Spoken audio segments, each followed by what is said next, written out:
Alright,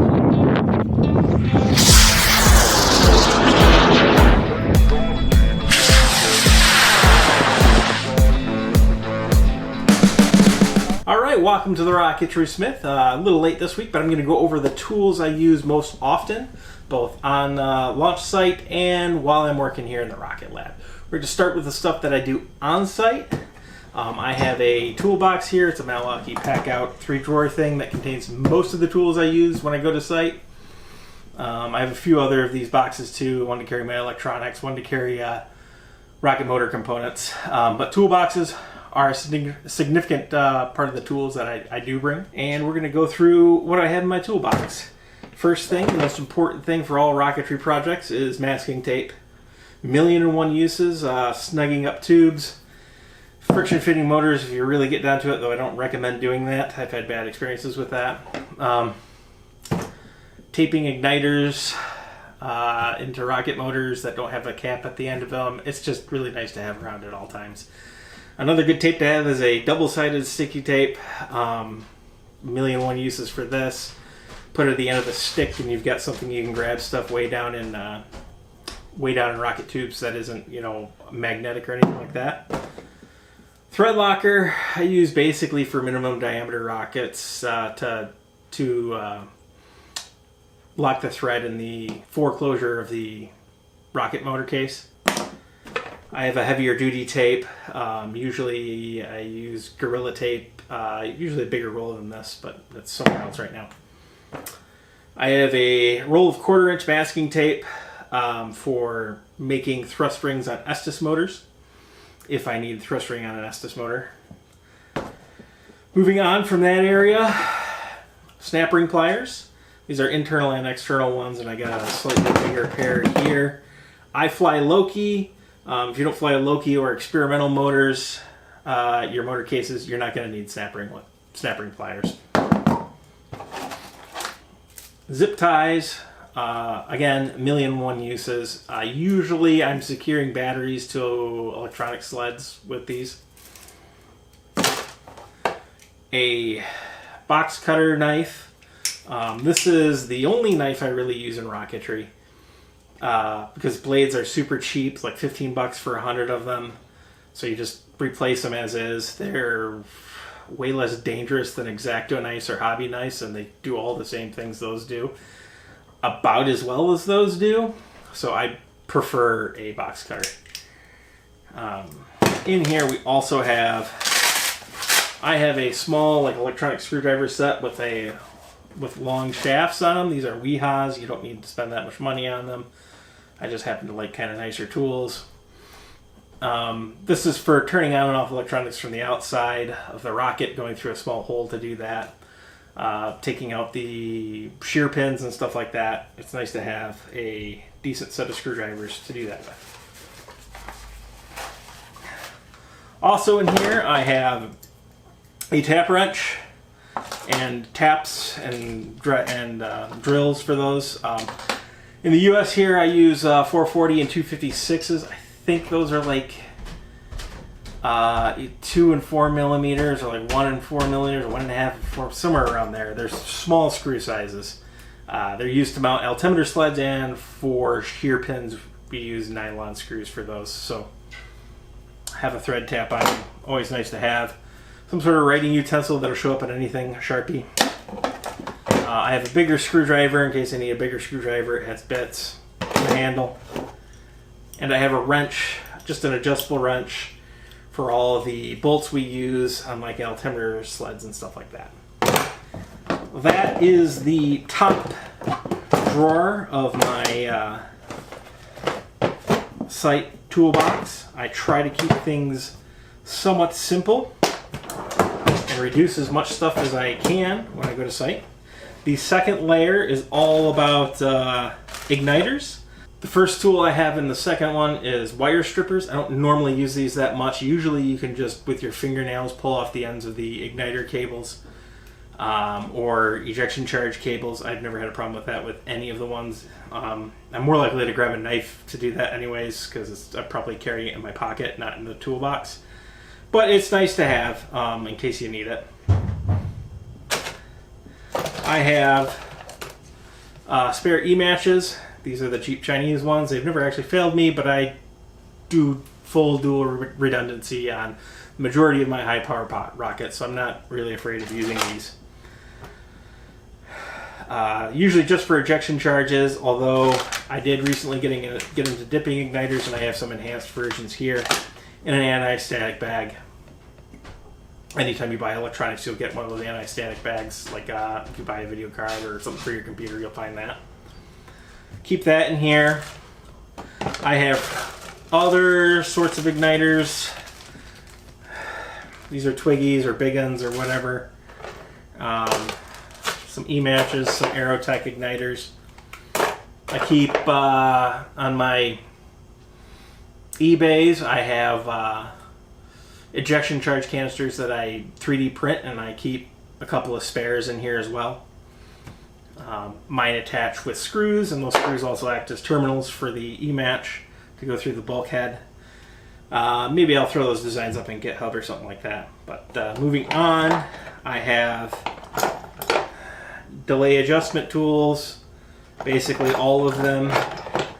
All of the Aerotech ones, the RMS ones, the DMS ones. I have the CTI one as well. I have motor cases from all three major rocket motor manufacturers, and Loki and CTI use this one, and Aerotech has their own. I have them all in case I decide I want to do something simple and not rely on electronic ignition or electronic ejection charges, electronically controlled ejection charges, and I want to launch something simple. On the bottom shelf, I will keep some super lube for assembling motors at site. I gotta find the cap to this, it's been missing for a while. Down here I keep my ejection charge stuff. It's on a different shelf from the igniters for good reason.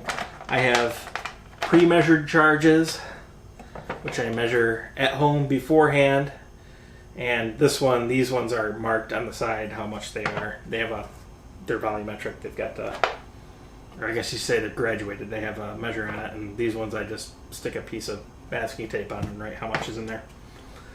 I store my scale for measuring black powder here for the ejection charges. This is you can find these at like Cabela's or Bass Pro Shops or Amazon or something like that. Just look for like a reloading scale for powder or whatever. These are very accurate. They should be able to do grams and grains. We do everything in rocketry. We do everything with grams, not grains of black powder. I have spare ejection charge canisters so I can fill them up on site. And in here I will sometimes I'll keep bigger stuff like the tail cone retainer for some of my bigger rockets. Measuring tape. This is more just a place to store it. I don't really use a measuring tape hardly at all at a rocketry site. More commonly, I have a cordless rotary tool, like a Dremel. This is just the Ryobi cheapo version. It uses these batteries that charge off of USB-C. So they're kind of nice to just have around. They're small, compact. And I have a hot glue gun. Not enormous number of uses for hot glue in rocketry, but it's really good for when you want you want to fix something temporary to something else, and for making your electronic space airtight. If you have holes going through the bulkheads of your electronic space, you want to make sure those are airtight so that the ejection charge doesn't ruin the pressure sensor on your altimeters. That's kind of it for that box. So I'm going to close it up and move it off my table here. The last thing I do is that I bring to site is I have this little box here that I have all of my nylon shear pins / altimeter mounting screws. I have all the hardware I use to actually put together the rocket. There's washers in here, there's removable rivets in here.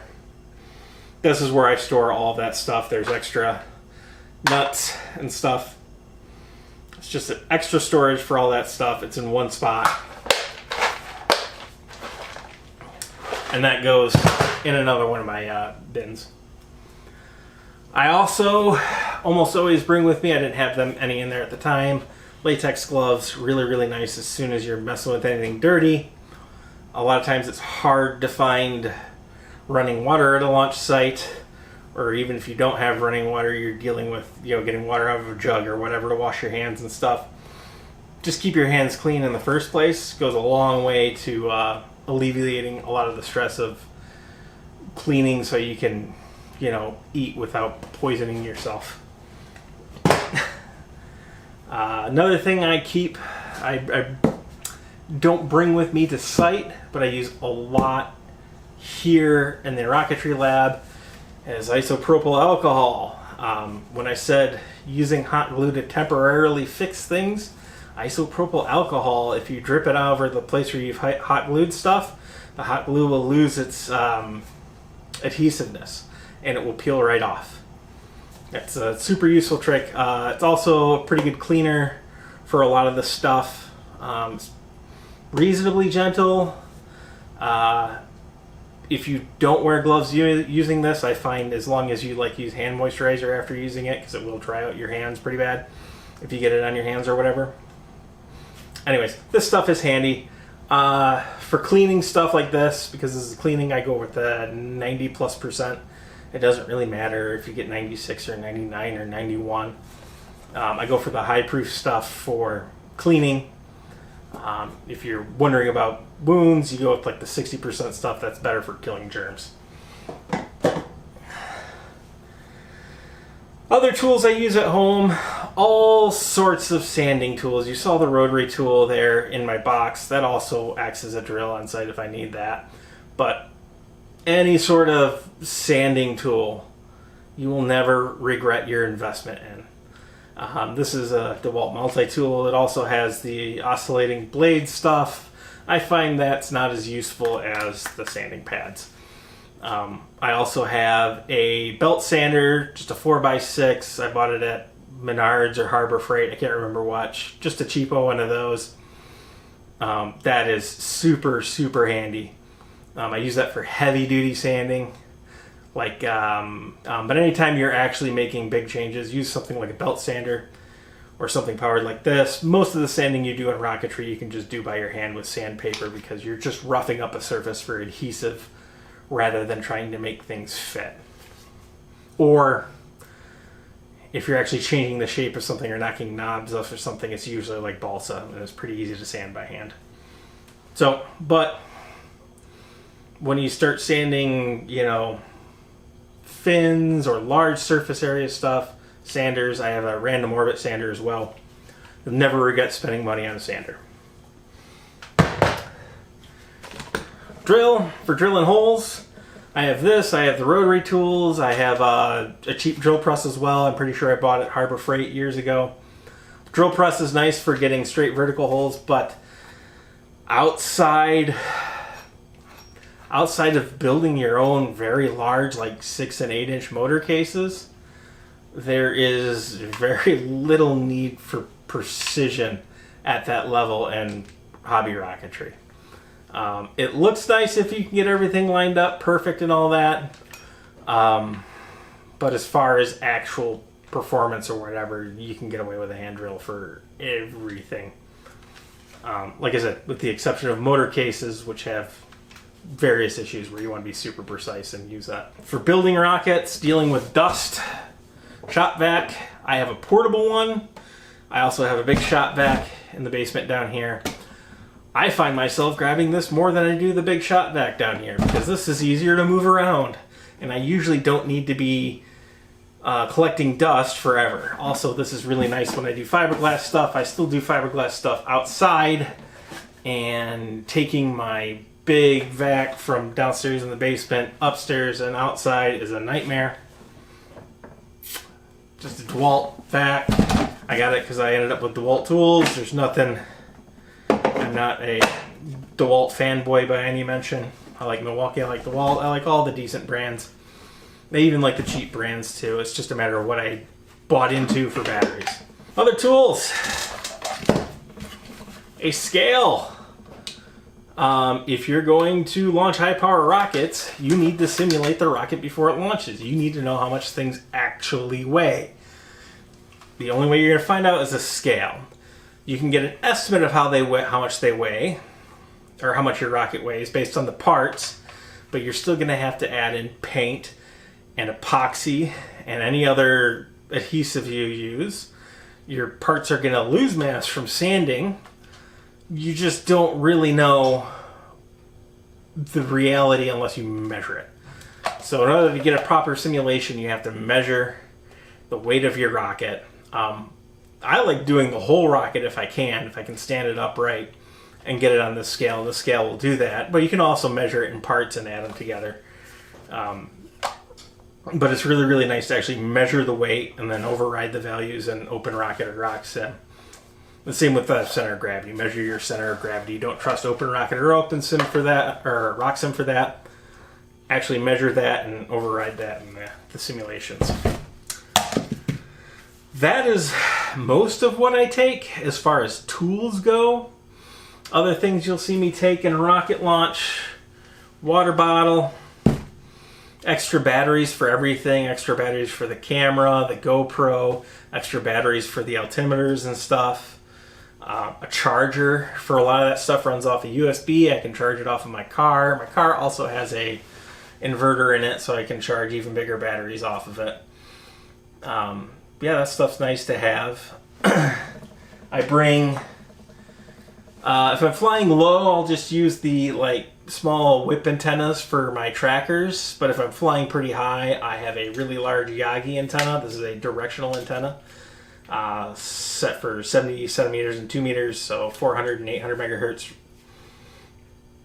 Is that right? Yeah, that's right. Frequency ranges. This is directional, so you can also use it as a finder. Yeah, this is just nice to have for a little extra range. And yeah, more bins, more tools. I don't really have any more tools outside of this. It's just, the rest of it is just the stuff you need to bring to launch. So that was my tools video. Stick around. Next week I'll be going into where I get my information, what are good information sources for rocketry. And then we might also start our new rocketry project in which we try to build a low power supersonic rocket. Design and build that rocket and launch it hopefully early this spring. Yeah. That's all for today. Like, comment, and subscribe, and I'll see you in the next video.